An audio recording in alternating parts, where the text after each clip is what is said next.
Masya Allah, inilah kota kuno dalam Al-Quran yang pernah menjadi pusat ilmu sihir dan tempat turunnya malaikat Allah. Dahulu, di sini pernah menjadi tempat di mana ilmu pengetahuan paling murni bertemu dengan sihir yang paling kelam. Selamat datang di Babel atau Babilonia, sebuah kota yang namanya abadi dalam sejarah peradaban, namun menyimpan rahasia yang menggetarkan iman dalam kitab suci. Jika kita membuka peta dunia hari ini, kota Babel tidak lagi ditemukan sebagai sebuah negara berdaulat yang utuh. Reruntuhan megah ini terletak di Provinsi Babil, negara Irak, sekitar 85 km di sebelah selatan Baghdad. Diapit oleh aliran sungai Efrat yang legendaris, tanah ini dulunya adalah jantung Mesopotamia dan menjadi sang rahim peradaban. Dahulu Babel adalah pusat dunia, dengan taman gantungnya yang menjadi keajaiban dunia dan menara Babel yang menjulang. Kota ini adalah simbol keangkuhan sekaligus kecerdasan manusia. Nama Babel bukan sekadar catatan arkeologi. Dalam Al-Quran, kota ini disebut secara spesifik dalam surah Al-Baqarah, ayat 102. Disinilah panggung salah satu ujian terbesar bagi umat manusia pernah terjadi, yaitu turunnya dua malaikat Harut dan Marut.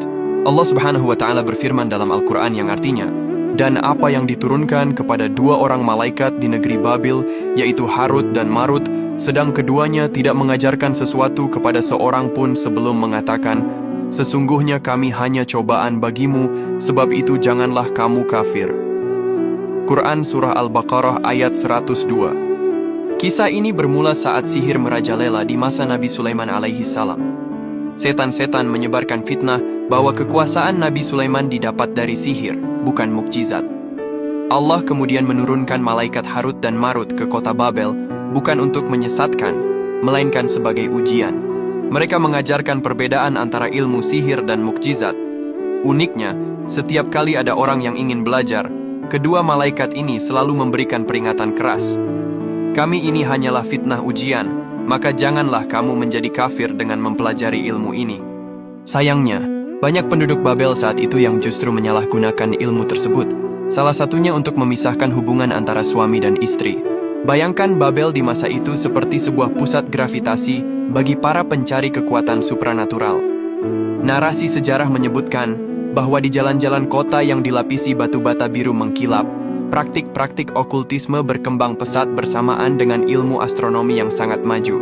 Kota Babel menjadi laboratorium pertama di mana garis antara sains dan klinik menjadi sangat tipis. Penduduknya mahir membaca bintang, namun di balik itu mereka juga terobsesi pada mantra-mantra yang mampu memanipulasi realitas. Inilah yang membuat Babel memiliki aura yang berbeda dibanding kota kuno lainnya, seperti Roma atau Athena. Ada jejak mistis yang